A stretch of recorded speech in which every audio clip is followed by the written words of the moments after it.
ಎಲ್ಲರಿಗೂ ನಮಸ್ಕಾರ. Welcome back to GLT's Easy English course.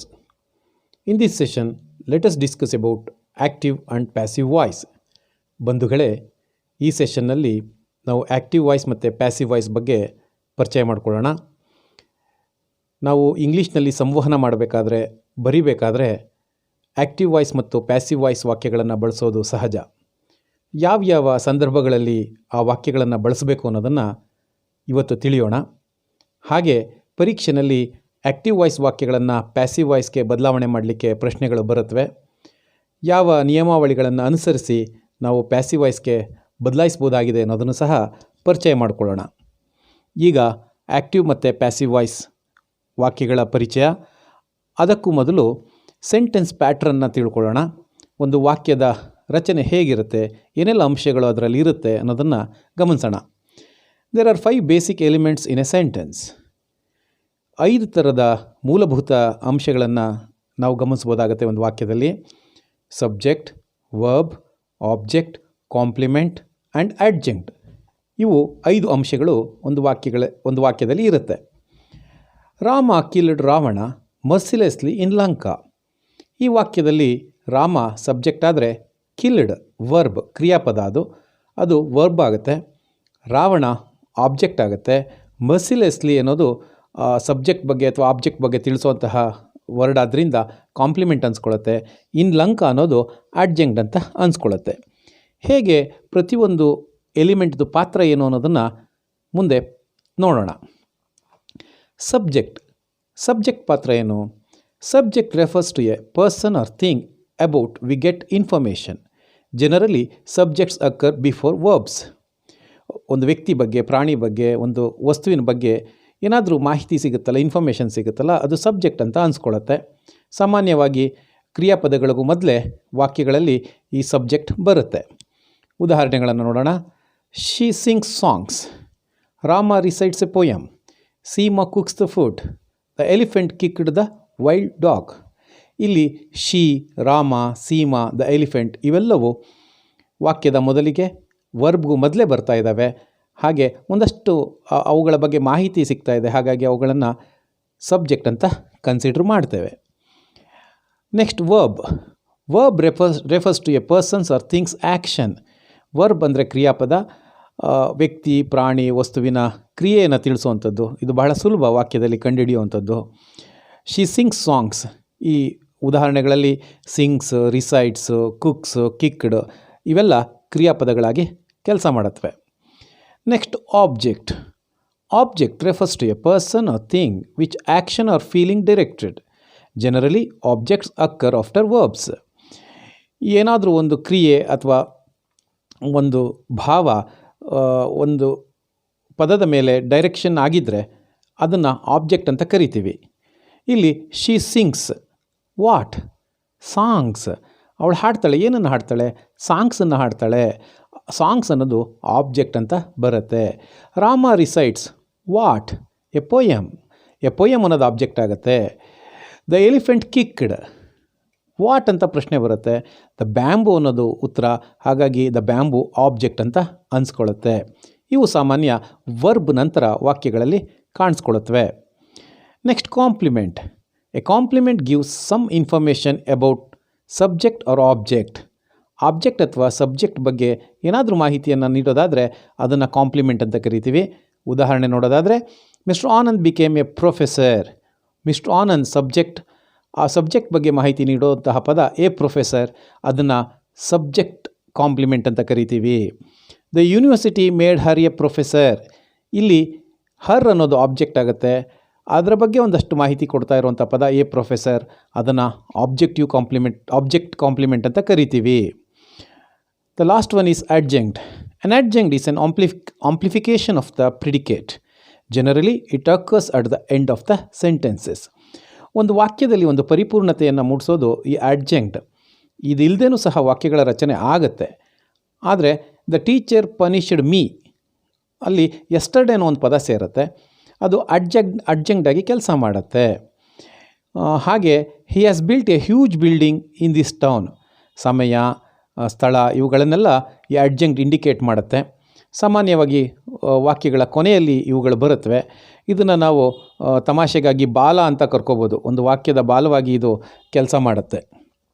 ಇದಿಷ್ಟು ನಾವು ಸೆಂಟೆನ್ಸ್ ಪ್ಯಾಟ್ರನನ್ನು ಪರಿಚಯ ಮಾಡಿಕೊಂಡು ಈಗ ಆ್ಯಕ್ಟಿವ್ ವಾಯ್ಸ್ ಅಂದ್ರೇನು, ಪ್ಯಾಸಿವ್ ವಾಯ್ಸ್ ಅಂದ್ರೇನು, ಅದರ ಡೆಫಿನೇಷನ್ಸ್ ಏನು ಅದನ್ನು ತಿಳ್ಕೊಳ್ಳೋಣ. Active voice. The verb is said to be in the active voice when it speaks of a person, an animal or a thing. What does. ಇಲ್ಲಿ ಒಂದು ಕ್ರಿಯಾಪದ ಆ್ಯಕ್ಟಿವ್ ವಾಯ್ಸಲ್ಲಿದೆ ಅಂತ ಹೇಳಬೇಕು ಅಂದರೆ ಅದು ಒಬ್ಬ ವ್ಯಕ್ತಿ, ಪ್ರಾಣಿ, ಒಂದು ವಸ್ತು ಏನನ್ನು ಮಾಡ್ತು ಅನ್ನೋದನ್ನು ತಿಳಿಸುತ್ತೆ. ಅದನ್ನು ಆ್ಯಕ್ಟಿವ್ ವಾಯ್ಸಲ್ಲಿದೆ ಅಂತ ನಾವು ಕರಿತೀವಿ. The teacher teaches English. ಇಲ್ಲಿ ಟೀಚರ್ ಇಂಗ್ಲೀಷನ್ನ ಟೀಚ್ ಮಾಡಿದ್ರು, ಅವ್ರು ಏನು ಮಾಡಿದ್ರು ಅನ್ನೋದನ್ನು ತಿಳಿಸ್ತಾ ಇದೆ. Mister Somu drove the car. Somu ಏನು ಮಾಡ್ದ, ಕಾರನ್ನು ಚಲಾಯಿಸ್ದ. He will return the book tomorrow. ಅವನು ನಾಳೆ ಪುಸ್ತಕವನ್ನು ಹಿಂತಿರುಗಿಸ್ತಾನೆ. ಇವು ಆ ವ್ಯಕ್ತಿ ಏನನ್ನು ಮಾಡಿದ್ರು ಅನ್ನೋದನ್ನು ಇಂಡಿಕೇಟ್ ಮಾಡ್ತಾ ಇದೆ. ಹಾಗಾಗಿ ಆ್ಯಕ್ಟಿವ್ ವಾಯ್ಸಲ್ಲಿ ಇದೆ ಅಂತ ಹೇಳಬಹುದು. ಹಾಗಾದರೆ ಪ್ಯಾಸಿವ್ ವಾಯ್ಸ್ ಅಂದರೆ ಏನು? The verb is said to be in the passive voice when it speaks of what is done by a person, an animal or a thing. ಒಬ್ಬ ವ್ಯಕ್ತಿ, ಒಂದು ಪ್ರಾಣಿ ಅಥವಾ ಒಂದು ವಸ್ತು ಏನನ್ನು ಮಾಡಲ್ಪಟ್ಟಿತು ಅನ್ನೋದನ್ನು ಹೇಳೋದು passive voice. English is taught by the teacher. English ಟೀಚರಿಂದ ಬೋಧಿಸಲ್ಪಟ್ಟಿತು. ಇಲ್ಲಿ ಆ ವ್ಯಕ್ತಿ ಏನು ಮಾಡಿದ್ರು ಅನ್ನೋದನ್ನು ಹೇಳುತ್ತೆ. ನಾನು ಕನ್ನಡದ ವ್ಯಾಕರಣ ಸಹಾಯವನ್ನು ಇಲ್ಲಿ ತೊಗೊಳ್ಳೋದಕ್ಕೆ ಇಚ್ಛೆಪಡ್ತೇನೆ. ಕನ್ನಡದಲ್ಲಿ ಇದಕ್ಕೆ ಕರ್ತರಿ ಪ್ರಯೋಗ, ಕರ್ಮಣಿ ಪ್ರಯೋಗ ಅಂತ ಕರಿತೀವಿ. ಕರ್ತರಿ ಅಂದರೆ ಕರ್ತೃ ಇಂಪಾರ್ಟೆಂಟ್ ಆದಾಗ, ಯಾರು ಆ ಕೆಲಸವನ್ನು ಮಾಡಿದ್ರು ಅವ್ರು ಇಂಪಾರ್ಟೆಂಟ್ ಆದಾಗ ಆ್ಯಕ್ಟಿವ್ ವಾಯ್ಸ್ ಕರ್ತರಿ ಪ್ರಯೋಗ ಅದನ್ನು ಬಳಸ್ತೇವೆ. ಕರ್ಮಣಿ ಪ್ರಯೋಗ ಅಂದರೆ ಕರ್ಮ ಅಂದರೆ ಕೆಲಸ, ಕ್ರಿಯೆ, ವರ್ಬ್. ಕೆಲಸ ಇಂಪಾರ್ಟೆಂಟ್ ಆದಾಗ ನಾವು ಪ್ಯಾಸಿವ್ ವಾಯ್ಸನ್ನು ಬಳಸ್ತೇವೆ. ಅದನ್ನು ಕರ್ಮಣಿ ಪ್ರಯೋಗ ಅಂತ ಕರಿತೇವೆ. ನಾವು ವಾಕ್ಯಗಳನ್ನು ಸಂವಹನ ಮಾಡಬೇಕಾದ್ರೆ ಮತ್ತು ಬರಿಬೇಕಾದ್ರೆ ಆ್ಯಕ್ಟಿವ್ ಮತ್ತು ಪ್ಯಾಸಿವ್ ವಾಯ್ಸ್ ಬಳಸಬೇಕಾದ್ರೆ ಈ ಅಂಶಗಳನ್ನು ಗಮನದಲ್ಲಿ ಇಟ್ಕೋಬೇಕು. ವ್ಯಕ್ತಿ, ಪ್ರಾಣಿ, ವಸ್ತು ಇಂಪಾರ್ಟೆಂಟ್ ಆದಾಗ ಆ್ಯಕ್ಟಿವ್ ವಾಯ್ಸ್, ಕ್ರಿಯೆ ಇಂಪಾರ್ಟೆಂಟ್ ಆದಾಗ ಪ್ಯಾಸಿವ್ ವಾಯ್ಸ್. ಮುಂದೆ ಏನೇನು ನಿಯಮಗಳು ಇದ್ದಾವೆ ಆ್ಯಕ್ಟಿವ್ ವಾಯ್ಸಿಂದ ಪ್ಯಾಸಿವ್ ವಾಯ್ಸ್ಗೆ ವಾಕ್ಯಗಳ ಬದಲಾವಣೆ ಆಗಬೇಕಾದ್ರೆ ಏನೆಲ್ಲ ನಿಯಮಗಳನ್ನು ಅನುಸರಿಸಬೇಕು ಅನ್ನೋದನ್ನು ಗಮನಿಸೋಣ. The subject and object interchange their positions. ಒಂದು ವಾಕ್ಯದಲ್ಲಿ ಸಬ್ಜೆಕ್ಟ್ ಮತ್ತು ಆಬ್ಜೆಕ್ಟ್ ಪರಸ್ಪರ ಸ್ಥಾನಪಲ್ಲಟಗೊಳ್ಳುತ್ತವೆ. ಆಬ್ಜೆಕ್ಟು ಸಬ್ಜೆಕ್ಟ್ ಜಾಗಕ್ಕೆ ಬಂದರೆ ಸಬ್ಜೆಕ್ಟು ಆಬ್ಜೆಕ್ಟ್ ಜಾಗಕ್ಕೆ ಹೋಗುತ್ತೆ. ಹಾಗೆ second point, a helping verb has to be added before the main verb based on the tense of the verb and number and person of the object. ಇದು ಬಹಳ ಮುಖ್ಯವಾದಂತಹ ಅಂಶ. Active ವಾಯ್ಸಿಂದ passive ವಾಯ್ಸ್ಗೆ ಒಂದು ವಾಕ್ಯ transformation ಆಗಬೇಕಾದ್ರೆ ಆ ಪ್ರೋಸೆಸ್ಸಲ್ಲಿ ಹೆಲ್ಪಿಂಗ್ ವರ್ಬ್ ಆಯ್ಕೆ ಮಾಡೋದೇ ಬಹುಮುಖ್ಯವಾದಂತಹ ಅಂಶ ಆಗಿದೆ. Next, the verb changes its form to past participle form. ಆ ವಾಕ್ಯದಲ್ಲಿ ವರ್ಬು ಪ್ರೆಸೆಂಟ್ ಟೆನ್ಸೇ ಇರಲಿ, ಪಾಸ್ಟ್ ಟೆನ್ಸೇ ಇರಲಿ, ಅದನ್ನು third form of the verb ಏನು ನಾವು ಪಾಸ್ಟ್ ಪಾರ್ಟಿಸಿಪಲ್ ಅಂತ ಕರಿತೀವಿ ಆ ಫಾರ್ಮಲ್ಲಿ ಇಡಬೇಕಾಗತ್ತೆ. Fourth one, the agent by comes after the verb group. Passive ವಾಯ್ಸ್ನಲ್ಲಿ ವರ್ಬ್ ಗ್ರೂಪ್ ಆದ ನಂತರ ಬೈ ಅನ್ನೋಂತಹ ಒಂದು ಏಜೆಂಟನ್ನು ಸೇರಿಸ್ಬೇಕಾಗಿ ಬರುತ್ತೆ. The last one, the adjunct remains in the same position if any. ಒಂದು ವಾಕ್ಯದಲ್ಲಿ ಅಡ್ಜಂಕ್ಟ್ ಏನಾದರೂ ನಾವು ಗಮನಿಸಿ ಗುರ್ಸಿದ್ರೆ ಅದು ಇರೋ ಜಾಗದಲ್ಲೇ ಇರುತ್ತೆ, ಅದು ಸ್ಥಾನಪಲ್ಲಟ ಆಗೋದಿಲ್ಲ. ಈ 5 ಅಂಶಗಳನ್ನು ಆಧರಿಸಿ ನಾವು ಆ್ಯಕ್ಟಿವ್ ವಾಯ್ಸಿಂದ ಪ್ಯಾಸಿವ್ ವಾಯ್ಸ್ಗೆ ವಾಕ್ಯಗಳನ್ನು ಬದಲಾಯಿಸ್ತೇವೆ. ಇಲ್ಲಿ ಬಹುಮುಖ್ಯವಾದಂತಹ ಅಂಶವನ್ನು ನಾನು ಹೈಲೈಟ್ ಮಾಡಲಿಕ್ಕೆ ಇಚ್ಛೆಪಡ್ತೇನೆ. Choosing the helping verb seems to be difficult for some students, so here I try to make it easy. ಇಲ್ಲಿ ಹೆಲ್ಪಿಂಗ್ ವರ್ಬನ್ನು ಆಯ್ಕೆ ಮಾಡಬೇಕಾದ್ರೆ ಅದೇ ಒಂದು ಚಾಲೆಂಜಿಂಗ್ ಕೆಲಸ ಸ್ಟೂಡೆಂಟ್ಸ್ಗೆ. ಹಾಗಾಗಿ ಅದನ್ನು ಸುಲಭವಾಗಿ ಆಯ್ಕೆ ಮಾಡಲಿಕ್ಕೆ ನನ್ನದೇ ಆದಂತಹ ಹೊಸ ಟೆಕ್ನಿಕ್ಗಳನ್ನು ನಾನು ಇಲ್ಲಿ ತಿಳಿಸ್ತೇನೆ. ಅದನ್ನು ಮುಂದೆ ತಾವು ಪಟ್ಟಿಯಲ್ಲಿ ನೋಡಬಹುದು. ಇಲ್ಲಿ ಬಹುಮುಖ್ಯವಾಗಿ ಹೆಲ್ಪಿಂಗ್ ವರ್ಬನ್ನು ಆಯ್ಕೆ ಮಾಡಬೇಕಾದ್ರೆ 3 ಅಂಶಗಳನ್ನು ಗಮನದಲ್ಲಿ ಇಟ್ಕೋಬೇಕು. Tense of the verb, number of the object and person of the object. ಆ ವರ್ಬ್ ಯಾವ ಟೆನ್ಸಲ್ಲಿದೆ, ಪ್ರೆಸೆಂಟ್ ಟೆನ್ಸಾ, ಪಾಸ್ಟ್ ಟೆನ್ಸಾ, ಅದನ್ನು ಗಮನಿಸಬೇಕು. ನಂಬರ್ ಆಫ್ ದ ಆಬ್ಜೆಕ್ಟ್ ಸಿಂಗ್ಯುಲರಾ, ಪ್ಲೂರಲ್ಲ ಗಮನಿಸ್ಕೋಬೇಕು. Person of the object first ಪರ್ಸನ್ನ, ಸೆಕೆಂಡ್ ಪರ್ಸನ್ನ, ಥರ್ಡ್ ಪರ್ಸನ್ನ ಅನ್ನೋದನ್ನು ಸಹ ಗಮನದಲ್ಲಿ ಇಟ್ಕೋಬೇಕು. ಇವುಗಳನ್ನು ಆಧರಿಸಿ ನಾವು ಹೆಲ್ಪಿಂಗ್ ವರ್ಬ್ ಅಥವಾ ಆಕ್ಸಿಲರಿ ವರ್ಬನ್ನು ಪ್ಯಾಸಿವ್ ವಾಯ್ಸ್ ವಾಕ್ಯದಲ್ಲಿ ಆಯ್ಕೆ ಮಾಡಿ ಬರಿತೀವಿ. ಒಂದು ವಾಕ್ಯದ ಉದಾಹರಣೆಯನ್ನು ನೋಡೋಣ. ಇಲ್ಲಿ he committed A mistake in the project. ಇಲ್ಲಿ ಹಿ ಸಬ್ಜೆಕ್ಟ್ ಆಗುತ್ತೆ, ಕಮಿಟೆಡ್ ವರ್ಬ್ ಆಗುತ್ತೆ, ಎ ಮಿಸ್ಟೇಕ್ ಆಬ್ಜೆಕ್ಟ್ ಆಗುತ್ತೆ, ಇನ್ ದ ಪ್ರಾಜೆಕ್ಟ್ ಅಡ್ಜಂಕ್ಟ್ ಆಗುತ್ತೆ. ಸಾಮಾನ್ಯವಾಗಿ ನಾನು ವಿದ್ಯಾರ್ಥಿಗಳಿಗೆ ಒಂದು ಸಲಹೆ ಕೊಡ್ತೇನೆ, ಫಸ್ಟು ವರ್ಬನ್ನು ಐಡೆಂಟಿಫೈ ಮಾಡಿಬಿಡಿ. ಹಾಗಾಗಿ ಸಬ್ಜೆಕ್ಟ್ ಮತ್ತು ಆಬ್ಜೆಕ್ಟನ್ನು ಗುರುತಿಸೋ ಸುಲಭ ಆಗುತ್ತೆ ವಾಕ್ಯದಲ್ಲಿ ಅಂತ ಹೇಳಿ. ಇಲ್ಲಿ ಕಮಿಟೆಡ್ ಅನ್ನೋದನ್ನು ಫಸ್ಟ್ ನಾವು ಗುರುತಿಸ್ಬಿಟ್ರೆ ವರ್ಬ್ಗೂ ಮೊದಲೇ ಬರುವಂಥದ್ದು ಹಿ ಸಬ್ಜೆಕ್ಟ್ ಆಗುತ್ತೆ, ವರ್ಬ್ ನಂತರ ಬರುವಂತಹ ಎ ಮಿಸ್ಟೇಕ್ ಆಬ್ಜೆಕ್ಟ್ ಸುಲಭವಾಗಿ ಗುರುತಿಸ್ಬೋದಾಗಿರುತ್ತೆ.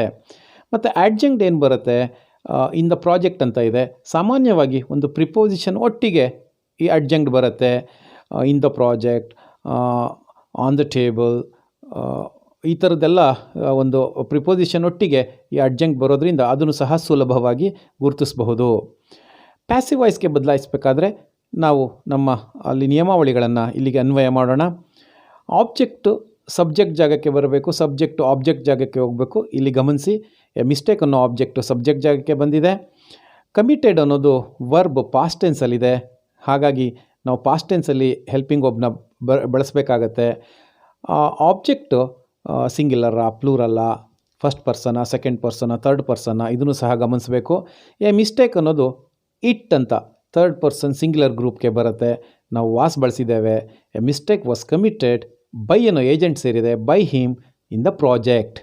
ಇದು ಪ್ಯಾಸಿವ್ ವಾಯ್ಸ್ ವಾಕ್ಯ ಆಗುತ್ತೆ. ಹೀಗೆ ಈ ಹೆಲ್ಪಿಂಗ್ ವರ್ಬನ್ನು ನಾವು ವಾಸನ್ನು ಆಯ್ಕೆ ಮಾಡಿದ್ವಲ್ಲ ಲಾಸ್ಟ್ ಸೆಂಟೆನ್ಸಲ್ಲಿ, ಅದು ಹೇಗೆ, ಯಾವುದರ ಆಧಾರದ ಮೇಲೆ, ಎಷ್ಟು ಸುಲಭವಾಗಿ ಆಯ್ಕೆ ಮಾಡ್ಬೋದು ಅನ್ನೋದಕ್ಕೆ ನನ್ನದೇ ಆದಂತಹ ಹೊಸ ರೀತಿಯ ಟೆಕ್ನಿಕ್ಕನ್ನು ಇಲ್ಲಿ ಬಳಸಿದ್ದೇನೆ. ಅಂದರೆ ಹೊಸ ಒಂದು ಪಟ್ಟಿಯನ್ನು ನಾನು ರೂಪಿಸಿದ್ದೇನೆ, ರಚಿಸಿದ್ದೇನೆ. ನೀವು ವಾಕ್ಯದಲ್ಲಿ ವರ್ಬನ್ನು ಗುರುತಿಸಿದಾಗ ಅದು ಪ್ರೆಸೆಂಟ್ ಟೆನ್ಸಲ್ಲಿದ್ದರೆ ಈ ಪಟ್ಟಿಯನ್ನು, ಪ್ರೆಸೆಂಟ್ ಟೆನ್ಸ್ ಪಟ್ಟಿಯನ್ನು ಗಮನಿಸಿ. ಆಬ್ಜೆಕ್ಟ್ ಜಾಗದಿಂದ ಸಬ್ಜೆಕ್ಟ್ ಜಾಗಕ್ಕೆ ಏನೆಲ್ಲ ಅಂಶಗಳು, ಇಲ್ಲಿ ಪ್ರನೌನ್ಸನ್ನು ನಾನು ಮೆನ್ಷನ್ ಮಾಡಿದ್ದೇನೆ. ಐ, ವಿ, ಯು, ದೇ, ಇವೆಲ್ಲ ನೀವೇನು ಗಮನಿಸ್ತೀರಿ, ಇವುಗಳನ್ನು ನೀವು ಗಮನಿಸಿದಾಗ ಏನೆಲ್ಲ ಹೆಲ್ಪಿಂಗ್ ವರ್ಬನ್ನು ಬಳಸಬೇಕು, ಮತ್ತು ಹಿ, ಶಿ, ಇಟ್ ಗಮನಿಸಿದಾಗ ಏನೆಲ್ಲ ಹೆಲ್ಪಿಂಗ್ ವರ್ಬ್ ಬಳಸಬೇಕು ಅನ್ನೋದನ್ನು ನೋಡೋಣ. ಇಲ್ಲಿ ಥರ್ಡ್ ಪರ್ಸನ್ ನಾವು ಪ್ರನೌನ್ಗಳನ್ನು ಗಮನಿಸ್ತಾ ಇದ್ದೇವೆ. ಹಿ, ಶಿ, ಇಟ್ ಮತ್ತು ದೇ ಇದೆ. ಇವುಗಳನ್ನು ಹೇಗೆ ನಾವು ಗುರುತಿಸೋದು ಅನ್ನೋದಾದರೆ, ಒಬ್ಬ ವ್ಯಕ್ತಿ ಹೆಸರನ್ನು ಸುರೇಶ್, ರಮೇಶ್, ಸೌಮ್ಯ ಈ ಥರ ಎಲ್ಲ ಬಂದಾಗ ಅದು ಮ್ಯಾಸ್ಕ್ಯುಲೈನ್ ಜೆಂಡರ್ ಆಗಿದ್ದರೆ, ಹುಡುಗ ಆಗಿದ್ದರೆ ಹಿ ಅಂತ ಅನ್ಸ್ಕೊಳ್ಳುತ್ತೆ. ಅದನ್ನು ಥರ್ಡ್ ಪರ್ಸನ್ ಸಿಂಗ್ಯುಲರ್ ಹಿ ಅಂತ ಕರಿಬೋದು. ಸೌಮ್ಯ, ರಮ್ಯ ಥರ ಬಂದರೆ ಶಿ ಅಂತ ಗ್ರೂಪ್ಗೆ ಹಾಕ್ಬೋದು. ಒಂದು ಪ್ರಾಣಿ, ಒಂದು ವಸ್ತು ಆದರೆ ಅದನ್ನು ಇಟ್ ಅಂತ ನಾವು ಕರ್ಕೋಬೋದು. ಹಾಗೆ ಸ್ಟೂಡೆಂಟ್ಸ್, ಪ್ಲೇಯರ್ಸ್, ಪೀಪಲ್ ಈ ಥರದ್ದೆಲ್ಲ ಬಂದರೆ ಅದನ್ನು ದೇ ಅಂತ ನಾವು ಕರ್ಕೋಬೋದಾಗತ್ತೆ.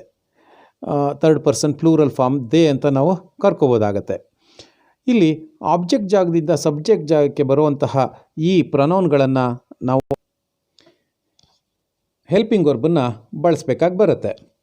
ಆಬ್ಜೆಕ್ಟ್ ಜಾಗದಿಂದ ಸಬ್ಜೆಕ್ಟ್ ಜಾಗಕ್ಕೆ ಪ್ರೆಸೆಂಟ್ ಟೆನ್ಸಲ್ಲಿ ಐ ಬಂದರೆ ಆ್ಯಮ್ ಅನ್ನುವಂಥ ಹೆಲ್ಪಿಂಗ್ ವರ್ಬನ್ನು ನಾವು ಬಳಸ್ತೇವೆ.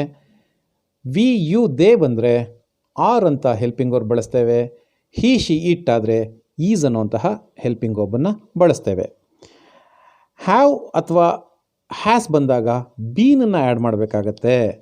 ಹ್ಯಾವ್ ಬಂದಾಗ ಹ್ಯಾವ್ ಬೀನೇ ಬಳಸಬೇಕು ಅಂತೇನಿಲ್ಲ, ಹ್ಯಾಸ್ ಬೀನೂ ಆಗ್ಬೋದು. ಹ್ಯಾಸ್ ಬಂದಾಗ ಹ್ಯಾವ್ ಬೀನೂ ಆಗ್ಬೋದು. ಅದು ಆಬ್ಜೆಕ್ಟ್ ಸಬ್ಜೆಕ್ಟ್ ಜಾಗಕ್ಕೆ ಬಂದಾಗ ಅದರ ಏನು ನಂಬರು ಮತ್ತು ಪರ್ಸನ್ ಮೇಲೆ ಅದು ಡಿಪೆಂಡ್ ಆಗಿರುತ್ತೆ. ಐ, ವಿ, ಯು, ದೇ ಇದ್ದರೆ ಹ್ಯಾವ್ ಬೀನ್ ಆಗುತ್ತೆ. ಹಿ, ಶಿ, ಇಟ್ಟಿದ್ರೆ ಹ್ಯಾಸ್ ಬೀನ್ ಆಗುತ್ತೆ. ಹಾಗೆ ಪ್ರೋಗ್ರೆಸಿವ್ ಫಾರ್ಮ್ ಅಥವಾ ಕಂಟಿನ್ಯೂಯಸ್ ಫಾರ್ಮ್ ವರ್ಬ್ ಜೊತೆ ಐ ಎನ್ ಜಿಯನ್ನು ನೀವೇನಾದರೂ ನೋಡಿದ್ರೆ ಬೀಯಿಂಗ್ ಅನ್ನುವಂತಹ ಹೆಲ್ಪಿಂಗ್ ವರ್ಬನ್ನು, ಆಕ್ಸಿಲರಿ ವರ್ಬನ್ನು ಆ್ಯಡ್ ಮಾಡಬೇಕಾಗತ್ತೆ, ಸೇರಿಸ್ಬೇಕಾಗತ್ತೆ. ಇದಿಷ್ಟು ಪ್ರೆಸೆಂಟ್ ಟೆನ್ಸ್ ಪಟ್ಟಿಯಲ್ಲಿ ನಾವು ಹೆಲ್ಪಿಂಗ್ ವರ್ಬನ್ನು ಹೇಗೆ ಆಯ್ಕೆ ಮಾಡೋದು ಅಂತ ಆಗಿದೆ. ಉದಾಹರಣೆಗಳು ಬಂದಾಗ ಇದನ್ನು ನೀವು ಸವಿವರವಾಗಿ ತಿಳ್ಕೊಬೋದಾಗಿದೆ. ಮುಂದೆ ಪಾಸ್ಟ್ ಟೆನ್ಸ್ ಟೇಬಲನ್ನು ಗಮನಿಸೋಣ. ಇಲ್ಲೂ ಅಷ್ಟೇ ಆಬ್ಜೆಕ್ಟ್ ಜಾಗದಿಂದ ಸಬ್ಜೆಕ್ಟ್ ಜಾಗಕ್ಕೆ ಬಂದಂತಹ ಏನು ಪದ ಇದೆ, ವರ್ಡ್ ಇದೆ ಅದನ್ನು ಆಧರಿಸಿ ನಾವು ಹೆಲ್ಪಿಂಗ್ ವರ್ಬನ್ನು ಚೂಸ್ ಮಾಡ್ತೀವಿ, ಆಯ್ಕೆ ಮಾಡ್ತೀವಿ. ಇಲ್ಲಿ ಐ, ಹಿ, ಶಿ, ಇಟ್ ಬಂದರೆ ವಾಸ್ ಅನ್ನುವಂತಹ ಹೆಲ್ಪಿಂಗ್ ವರ್ಬ್ ಬರುತ್ತೆ. ವಿ, ಯು, ದೇ ಆದರೆ ವರ್ ಅಂತ ಹೆಲ್ಪಿಂಗ್ ವರ್ಬ್ ಬರುತ್ತೆ. ಹ್ಯಾಡ್ ಅಂತ ಬಂದಾಗ ನಿಸ್ಸಂಶಯವಾಗಿ ಹ್ಯಾಡ್ ಬೀನನ್ನು ಬಳಸಬಹುದು. ಅದು singular, plural, first person, second person, third person ಯಾವುದೇ ಬಂದರೂ ಸಹ ಪಾಸ್ಟ್ ಟೆನ್ಸಲ್ಲಿ ಹ್ಯಾಡ್ ಬಂದಾಗ ಬೀನನ್ನು ನೇರವಾಗಿ ಆ್ಯಡ್ ಮಾಡ್ಬೋದು. ಹೇಗೆ ಪ್ರೆಸೆಂಟ್ ಟೆನ್ಸ್ ಪಟ್ಟಿನಲ್ಲಿ ಕಂಟಿನ್ಯೂಸ್ ಫಾರ್ಮ್ ING ನೋಡಿದಾಗ ಬೀಯಿಂಗ್ ಬಳಸ್ತಾ ಇದ್ದೀವೋ ಪಾಸ್ಟ್ ಟೆನ್ಸಲ್ಲೂ ಸಹ ಬೀಯಿಂಗನ್ನು ನಾವು ಬಳಸಬೇಕಾಗತ್ತೆ. ಇದಿಷ್ಟು ಪ್ರೆಸೆಂಟ್ ಟೆನ್ಸ್ ಮತ್ತು ಪಾಸ್ಟ್ ಟೆನ್ಸ್ ಪಟ್ಟಿ ಆಯಿತು, ಟೇಬಲ್ ಆಯಿತು. ಮುಂದೆ ಫ್ಯೂಚರ್ ಟೆನ್ಸ್ ಟೇಬಲ್ ಹೇಗೆ ಬರುತ್ತೆ ನೋಡೋಣ. ಇಲ್ಲಿ ಎಡಭಾಗದಲ್ಲಿರುವಂತಹ ಪಟ್ಟಿಯನ್ನು ಗಮನಿಸಿ. ತಾವೇನಾದರೂ ಈ ಥರದ ಆಕ್ಸಿಲರಿ ವರ್ಬ್ಸನ್ನು ಗಮನಿಸಿದಾಗ ಕ್ಯಾನ್, ಕುಡ್, ವಿಲ್ ಈ ಥರದ್ದು ಗಮನಿಸಿದಾಗ ಬೀನ ಆ್ಯಡ್ ಮಾಡಬೇಕಾಗತ್ತೆ. ಕ್ಯಾನ್ ಬಿ ಆಗುತ್ತೆ, could be, will be, would be, shall be, should be, may be, might be, must be. ಈ ಥರ ಬೀನ ಅವುಗಳ ಜೊತೆ ಆ್ಯಡ್ ಮಾಡಬೇಕಾಗಿ ಬರುತ್ತೆ. ಮುಂದೆ ಪ್ರನೌನ್ಸ್ ಹೇಗೆ ಬದಲಾವಣೆ ಆಗುತ್ತೆ, ಮಾರ್ಪಾಡಾಗುತ್ತೆ, ರೂಪಾಂತರಗೊಳ್ಳುತ್ತೆ ಅನ್ನೋದನ್ನು ನಮ್ಮ ಬಲಗಡೆ ಪಟ್ಟಿಯಲ್ಲಿ ಗಮನಿಸೋಣ. ಐ ಇದ್ದಿದ್ದು ಮೀ ಆಗುತ್ತೆ, ಆ್ಯಕ್ಟಿವ್ ವಾಯ್ಸಲ್ಲಿ ಐ ಇದ್ದರೆ ಪ್ಯಾಸಿವ್ ವಾಯ್ಸಲ್ಲಿ ಮೀ ಆಗುತ್ತೆ. ವಿ, ಅಸ್, ಯು ಆಗಿ ಉಳಿಯುತ್ತೆ. ಹಿಮ್ ಆಗುತ್ತೆ. ಶಿ, ಹರ್ ಆಗುತ್ತೆ. ಇಟ್ಟಾಗಿ ಉಳಿಯುತ್ತೆ. ದೆಮ್ ಆಗುತ್ತೆ. ಇದು ವೈಸ ವರ್ಷ ಆಗುತ್ತೆ. ಆ್ಯಕ್ಟಿವ್ ವಾಯ್ಸಲ್ಲಿ ಐ ಇದ್ದರೆ ಪ್ಯಾಸಿವ್ ವಾಯ್ಸಲ್ಲಿ ಮೀ ಆದ ಹಾಗೆ ಆ್ಯಕ್ಟಿವ್ ವಾಯ್ಸಲ್ಲಿ ಮೀ ಇದ್ದರೆ ಪ್ಯಾಸಿವ್ ವಾಯ್ಸಲ್ಲಿ ಐ ಆಗುತ್ತೆ. ಇದಿಷ್ಟು ಹೇಗೆ ಪ್ರನೌನ್ಗಳು ಮತ್ತು ಆಕ್ಸಿಲರಿ ವರ್ಬ್ಸ್ ರೂಪಾಂತರಗೊಳ್ಳುತ್ತವೆ ಅನ್ನೋದನ್ನು ನಾವು ಗಮನಿಸಿದ್ವು. ಈಗ ಉದಾಹರಣೆಗಳನ್ನು, ಎಕ್ಸಾಂಪಲ್ಸನ್ನು ನೋಡೋಣ. Present tense, past tense, future tense ಎಲ್ಲ ರೀತಿಯ ಉದಾಹರಣೆಗಳನ್ನು ನಾನಿಲ್ಲಿ ತಗೊಂಡಿದ್ದೇನೆ. First example, she takes coffee. ಇಲ್ಲಿ ನಾನೀಗಾಗಲೇ ತಿಳಿಸಿದ ಹಾಗೆ ಟೇಕ್ಸ್ ಫಸ್ಟ್ ವರ್ಬನ್ನ ಗುರ್ತಿಡಿಯೋಣ. ವರ್ಬ್ಗೂ ಮೊದಲೇ ಬರುವಂಥದ್ದು ಸಬ್ಜೆಕ್ಟ್ ಆಗುತ್ತೆ ಶಿ, ಕಾಫಿ ಆಬ್ಜೆಕ್ಟ್ ಆಗುತ್ತೆ. ಪ್ಯಾಸಿವ್ ವಾಯ್ಸಲ್ಲಿ ಆಬ್ಜೆಕ್ಟನ್ನು ಫಸ್ಟ್ ತೊಗೋತೀವಿ. Coffee is taken by her ಅಂತ ಪ್ಯಾಸಿವ್ ವಾಯ್ಸ್ ಮಾಡ್ತೀವಿ. ಹೇಗೆ ಟೇಕ್ಸ್ ಅನ್ನೋದು ವರ್ಬ್ ಪ್ರೆಸೆಂಟ್ ಟೆನ್ಸಲ್ಲಿದೆ. Coffee third person singular it ಗ್ರೂಪ್ಗೆ ಬರುತ್ತೆ. ಹಾಗಾಗಿ ನಮ್ಮ ಪ್ರೆಸೆಂಟ್ ಟೆನ್ಸ್ ಟೇಬಲಲ್ಲಿ ಇಟ್ ಜೊತೆ ಈಸ್ ಅನ್ನುವಂತಹ ಹೆಲ್ಪಿಂಗ್ ವರ್ಬ್ ನಾವು ನೋಡ್ತೀವಿ. ಹಾಗಾಗಿ coffee is taken by her. Takes ಅನ್ನೋದು ಪ್ರೆಸೆಂಟ್ ಟೆನ್ಸ್ ಫಾರ್ಮ್ ಇದೆ, ಅದನ್ನು ಟೇಕನ್ ಆಗಿ ಪಾಸ್ಟ್ ಪಾರ್ಟಿಸಿಪಲ್ ಫಾರ್ಮ್ಗೆ ಬದಲಾಯಿಸ್ತೀವಿ. ಮುಂದೆ ಶಿ ಈಸ್ ಟೇಕಿಂಗ್ ಕಾಫಿ, ಇಲ್ಲಿ ಕಂಟಿನ್ಯೂಯಸ್ ಫಾರ್ಮ್ ಇದೆ. ಇಲ್ಲಿ ನೀವು ಟೆನ್ಸನ್ನು ಗುರ್ತಿಡಿಬೇಕಾದ್ರೆ ಟೇಕಿಂಗ್ ಅನ್ನುವಂತಹ ವರ್ಬಿಂದ ಗುರ್ತಿಡಿಲಿಕ್ಕೆ ಆಗೋದಿಲ್ಲ, ಈಸ್ ಅನ್ನುವಂತಹ ಹೆಲ್ಪಿಂಗ್ ವರ್ಬಿಂದ ಕಂಡುಹಿಡಿಬೇಕು. ಹೆಲ್ಪಿಂಗ್ ವರ್ಬೇ ನಮಗೆ ಟೆನ್ಸನ್ನು ಹೇಳುತ್ತೆ. ಮೇಲ್ಗಡೆ ವಾಕ್ಯದಲ್ಲಿ ಮೊದಲನೇ ವಾಕ್ಯದಲ್ಲಿ ಟೇಕ್ಸ್ ಅನ್ನೋದು ಒಂದೇ ವರ್ಬ್ ಇದೆ, ಹಾಗಾಗಿ ಅದು ನಮಗೆ ಟೆನ್ಸನ್ನು ಪ್ರೆಸೆಂಟ್ ಟೆನ್ಸನ್ನು ಅಂತ ತಿಳಿಸ್ತು. ಆದರೆ ಸೆಕೆಂಡ್ ಸೆಂಟೆನ್ಸಲ್ಲಿ ಈಸ್ ಟೇಕಿಂಗ್ ಅಂತ ಎರಡು ವರ್ಬ್ ಇದ್ದಾವೆ. ಒಂದು ಆಕ್ಸಿಲರಿ ವರ್ಬ್ ಅಂದರೆ ಹೆಲ್ಪಿಂಗ್ ವರ್ಬ್ ಮತ್ತು ಇನ್ನೊಂದು ಮೇಯ್ನ್ ವರ್ಬ್. ಇಲ್ಲಿ ಹೆಲ್ಪಿಂಗ್ ವರ್ಬ್ ನಮಗೆ ಯಾವಾಗಲೂ ಟೆನ್ಸನ್ನು ತಿಳಿಸುತ್ತೆ. ಈಸ್ ಅನ್ನೋದು ಪ್ರೆಸೆಂಟ್ ಟೆನ್ಸ್. ಹಾಗಾಗಿ ಕಾಫಿ ಅಂದರೆ it. Coffee is being taken by her. ನಾನೀಗಾಗಲೇ ಆ ಟೇಬಲಲ್ಲಿ ತಿಳಿಸಿದ್ದೀನಿ. Taking continuous form ING form ಇದ್ದರೆ ಬೀಯಿಂಗ್ ಅನ್ನುವಂತಹ ಹೆಲ್ಪಿಂಗ್ ವರ್ಬ್ ಬೇಕು ಅಂತ ಹೇಳಿ. ಇದು ಪ್ರೆಸೆಂಟ್ ಟೆನ್ಸ್ ಉದಾಹರಣೆಗಳನ್ನು ನೋಡ್ತಾ ಇದ್ದೀವಿ. She has taken coffee. ಇಲ್ಲಿ ಹ್ಯಾಸ್ ಬಂದರೆ ಬೀನನ್ನು ಆ್ಯಡ್ ಮಾಡಬೇಕು. ಆದರೆ ಆ ಆಬ್ಜೆಕ್ಟಿನ ನಂಬರು ಮತ್ತು ಪರ್ಸನ್ ಏನು ಪರ್ಸನ್ ಇದೆ ಅದನ್ನು ನೋಡಿ ನಾವು ಬಳಸಬೇಕಾಗತ್ತೆ. ಕಾಫಿ ಅನ್ನೋದು ಥರ್ಡ್ ಪರ್ಸನ್ ಸಿಂಗ್ಯುಲರ್ ಇಟ್ ಆಗುತ್ತೆ, ಆದ್ದರಿಂದ ಹ್ಯಾಸ್ ಬೀನ್ ಆಗುತ್ತೆ. Coffee has been taken by her ಅಂತ ಪ್ಯಾಸಿವ್ ವಾಯ್ಸಲ್ಲಿ ಆಗುತ್ತೆ. ಇದಿಷ್ಟು ಪ್ರೆಸೆಂಟ್ ಟೆನ್ಸ್ ವಾಕ್ಯಗಳಾದರೆ ಪಾಸ್ಟ್ ಟೆನ್ಸಲ್ಲಿ ನೋಡೋಣ. She took coffee. ಟುಕ್ ಅನ್ನೋದು ಪಾಸ್ಟ್ ಟೆನ್ಸ್, ಹಾಗಾಗಿ ಕಾಫಿ ಒಟ್ಟಿಗೆ ಹೆಲ್ಪಿಂಗ್ ವರ್ಬ್ ವಾಸ್ ಬರುತ್ತೆ. ಆ ಟೇಬಲಲ್ಲಿ ನೀವು ಗಮನಿಸ್ಬೋದು. ಕಾಫಿ ಅಂದರೆ ಇಟ್ ವಾಸ್ ಅನ್ನೋಂಥ ಹೆಲ್ಪಿಂಗ್ ವರ್ಬ್ ಬರುತ್ತೆ. Coffee was taken by her ಅಂತ ಪ್ಯಾಸಿವ್ ವಾಯ್ಸ್ ಆಗುತ್ತೆ. Next past continuous form, she was taking coffee.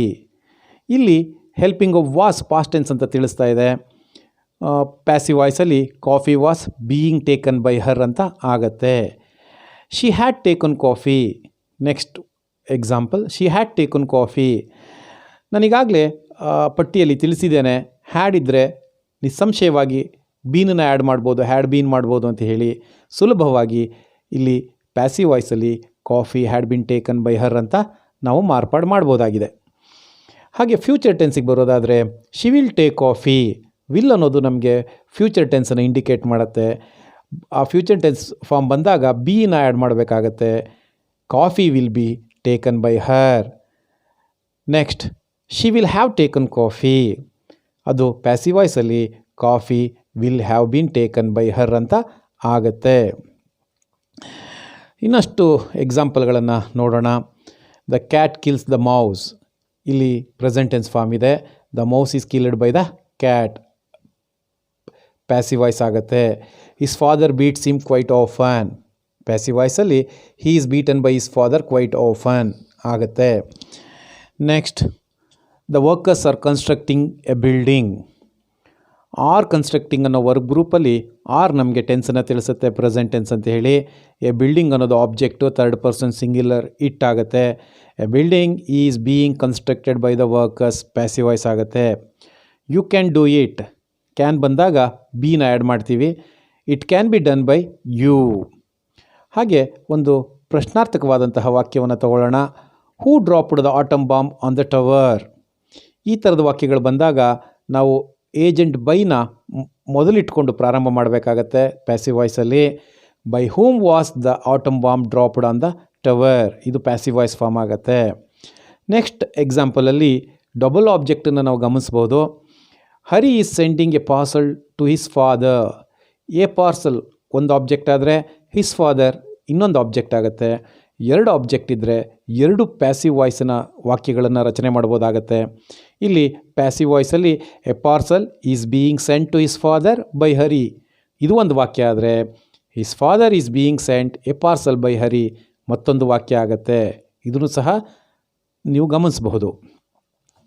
ಮುಂದೆ ಸಬ್ಜೆಕ್ಟೇ ಇಲ್ಲದೆ ಇರುವಂತಹ ಒಂದು ಸೆಂಟೆನ್ಸ್ ಇದೆ. ಶಟ್ ದ ಡೋರ್, ವರ್ಬಿಂದನೇ ಶುರುವಾಗಿದೆ ವಾಕ್ಯ. ಆ ಸಂದರ್ಭದಲ್ಲಿ ನಾವು ಲೆಟ್ ಅಂತಹ ಒಂದು ಪದನ ಬಳಸಿ ಪ್ಯಾಸಿವ್ ವಾಯ್ಸನ್ನು ಮಾಡ್ಬೋದಾಗಿದೆ. Let the door be shut. ಇಲ್ಲಿ ಶಟ್ ಅನ್ನೋ ಪದಕ್ಕೆ ಪಾಸ್ಟ್ ಪಾರ್ಟಿಸಿಪಲ್ ಫಾರ್ಮ್ ಶೆಟ್ಟೇ ಆಗಿರುತ್ತೆ. ಕೆಲವು ವಿಶೇಷವಾದ ಪದಗಳು ಮಾರ್ಪಾಡು ಆಗೋದಿಲ್ಲ ಪಾಸ್ಟ್ ಪಾರ್ಟಿಸಿಪಲ್ ಫಾರ್ಮಲ್ಲಿ. ಶಟ್ ಶಟ್ ಆಗುತ್ತೆ, ಕಟ್ ಕಟ್ಟೆ ಆಗುತ್ತೆ, ಪುಟ್ ಪುಟ್ ಆಗುತ್ತೆ. ಈ ಥರದ ಪದಗಳು ಪಿ ಪಿ ಫಾರಮಲ್ಲಿ ಏನು ಚೇಂಜ್ ಆಗೋದಿಲ್ಲ. ನೆಕ್ಸ್ಟ್, ಪ್ಯಾಸಿವ್ ವಾಯ್ಸ್ ಗಮನಿಸಿ. ಇಲ್ಲಿ ಸ್ಮೋಕಿಂಗ್ ಇಸ್ ಪ್ರಾಹಿಬಿಟೆಡ್ ಅಂತ ಇದೆ. ಬೈ ಹೂಮ್, ಯಾರು ಅದನ್ನು ಪ್ರಾಹಿಬಿಟ್ ಮಾಡಿರೋದು ಅನ್ನೋದು ಇಲ್ಲಿಲ್ಲ. ಇದು ನಾನೀಗಾಗಲೇ ಮೊದಲೇ ತಿಳಿಸಿದ ಹಾಗೆ ಕ್ರಿಯೆ ಇಂಪಾರ್ಟೆಂಟ್ ಆದಾಗ ನಾವು ಪ್ಯಾಸಿವ್ ವಾಯ್ಸ್ ವಾಕ್ಯಗಳನ್ನು ಗಮನಿಸ್ತೇವೆ. ಅಲ್ಲಿ ಯಾರಿಂದ ಅನ್ನೋದು ಅಂಡರ್ಸ್ಟುಡ್ ಆಗಿರುತ್ತೆ. ಈಗ ಸಿನಿಮಾ ಹಾಲ್ಗಳಲ್ಲಿ ಗಮನಿಸ್ತೀರಿ ನೀವು, smoking is prohibited by the management of the cinema hall ಅಂತ ಹಾಕಬೇಕಾಗತ್ತೆ ಆ್ಯಕ್ಚುಲಿ. ಆದರೆ ಆ ಸಿನಿಮಾ ಹಾಲಲ್ಲಿ ಈ ವಾಕ್ಯವನ್ನು ನೀವು ನೋಡಿದಾಗ ಅದನ್ನು ಮಾಡಿರೋರು ಸಿನಿಮಾ ಆ ಒಂದು ಮ್ಯಾನೇಜ್ಮೆಂಟ್ ಅಂತ ಗೊತ್ತಾಗೋದ್ರಿಂದ ಅಂಡರ್ಸ್ಟುಡ್ ಅದು, ಹಾಗಾಗಿ ಅದನ್ನು ಬಳಸಬೇಕಾಗಿಲ್ಲ. Mobile phones are not allowed inside the hall, ಇದು ಸಹ ಪ್ಯಾಸಿವ್ ವಾಯ್ಸಲ್ಲಿದೆ. ಇಲ್ಲೂ ಅಷ್ಟೇ ಯಾರಿಂದ ಅನ್ನೋದು ಮೆನ್ಷನ್ ಆಗಿಲ್ಲ. ಇದನ್ನು ನೀವೆಲ್ಲ ಗಮನಿಸಬಹುದು. ಇವೆಲ್ಲ ಉದಾಹರಣೆಗಳು ನಾನಿಲ್ಲಿ ತೋರಿಸಿದ್ದೇನೆ. ಮತ್ತಷ್ಟು ಉದಾಹರಣೆಗಳನ್ನ ನೀವೇ ಸ್ವತಃ ಮಾಡ್ಬೋದಾಗಿದೆ. ಸ್ನೇಹಿತರೆ, ಇಲ್ಲಿಗೆ ಈ ದಿನದ ಸೆಷನನ್ನು ಮುಗಿಸೋಣ. ನೀವು ಈ ಸೆಷನನ್ನು ನೋಡಿ ಇಷ್ಟಕ್ಕೆ ಸೀಮಿತಗೊಳ್ಳಬಾರ್ದು. ನೀವೇ ಪ್ರಯತ್ನ ಮಾಡಬೇಕು. ಆ present tense table, past tense ಟೇಬಲಲ್ಲಿ ಹೇಗೆ ಹೆಲ್ಪಿಂಗ್ ಒಬ್ಬನ್ನು ಸೆಲೆಕ್ಟ್ ಮಾಡೋದು, ಆಯ್ಕೆ ಮಾಡಿ ಬಳಸೋದು ಅನ್ನೋದನ್ನು ಗಮನಿಸ್ಕೊಂಡು ಸ್ವತಃ ನೀವೇ ಅಭ್ಯಾಸಗಳನ್ನು ಮಾಡಬೇಕಾಗತ್ತೆ. ಆಗ ನೀವು ಆ್ಯಕ್ಟಿವ್ ವಾಯ್ಸಿಂದ ಪ್ಯಾಸಿವ್ ವಾಯ್ಸ್ಗೆ ಸುಲಭವಾಗಿ ವಾಕ್ಯಗಳನ್ನು ಮಾರ್ಪಾಡು ಮಾಡ್ಬೋದಾಗಿರುತ್ತೆ, ಟ್ರಾನ್ಸ್ಫಾರ್ಮೇಷನ್ ಮಾಡ್ಬೋದಾಗಿರುತ್ತೆ. ನೀವೆಲ್ಲ ಈ ಸೆಷನನ್ನು ಇಷ್ಟಪಟ್ಟಿದ್ದೀರಿ ಅಂತ ಭಾವಿಸ್ತೇನೆ. ನಿಮಗೆ ಮುಂದಿನ ಸೆಷನ್ ಅಪ್ಡೇಟ್ಸ್ ಬೇಕು ಅಂದರೆ ಯೂಟ್ಯೂಬ್ನಲ್ಲಿ ಸಬ್ಸ್ಕ್ರೈಬ್ ಆಗಿ, ನಿಮಗೆ ನೋಟಿಫಿಕೇಷನ್ಸ್ ಬರುತ್ತೆ. ಮತ್ತು ಮುಂದಿನ ಸೆಷನ್ನಲ್ಲಿ ನಾನು ರಿಪೋರ್ಟೆಡ್ ಸ್ಪೀಚ್ ಬಗ್ಗೆ ಚರ್ಚೆ ಮಾಡೋನಿದ್ದೇನೆ. ಡೈರೆಕ್ಟ್ ಇಂಡೈರೆಕ್ಟ್ ಸ್ಪೀಚ್ ಅಂತ ಏನು ಕರಿತೀವಿ ಅದನ್ನು ಚರ್ಚೆ ಮಾಡ್ತಾ ಇದ್ದೇನೆ. ಎಲ್ಲರಿಗೂ ಧನ್ಯವಾದ. ಮತ್ತೆ ಭೇಟಿಯಾಗೋಣ. ನಮಸ್ಕಾರ.